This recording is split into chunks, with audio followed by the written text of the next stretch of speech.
Welcome back. We are continuing our journey towards a fulfilled life, building upon the foundation of gratitude we discussed last time. Today, we are exploring another crucial virtue for inner peace and self-worth, and that is humility. And while gratitude helps us appreciate what we have, humility helps us understand our place within the larger picture of life. It's really about recognizing our strengths and gifts, but also acknowledging our limitations and the contributions of others and where we need help from others. Humility isn't about self-depreciation or thinking less of yourself. It's about self-awareness, honesty, and a realistic assessment of who we are. It's about recognizing that we are all interconnected and that we all have something to learn from each other. Now, why is humility so important? Because it fosters a genuine connection, reduces ego-driven conflict, and allows us to grow and learn throughout our lives. It creates space for empathy, compassion, and a deeper understanding of ourselves and of others.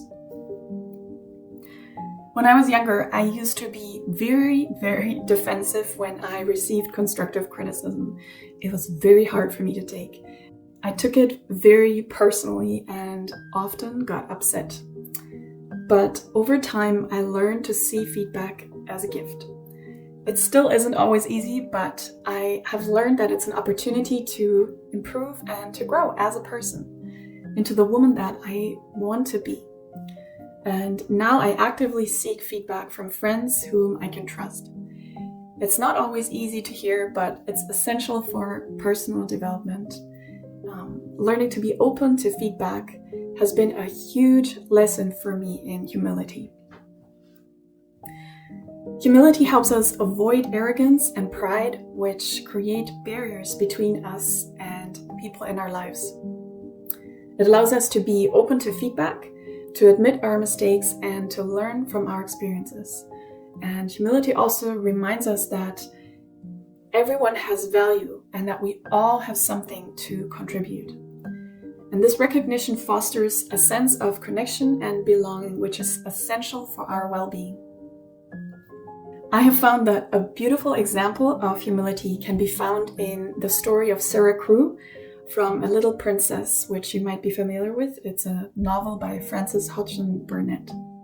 And in this book, Sarah, despite being raised in privilege and initially being admired for her charm and her intelligence, she actually experiences a dramatic change of fortune.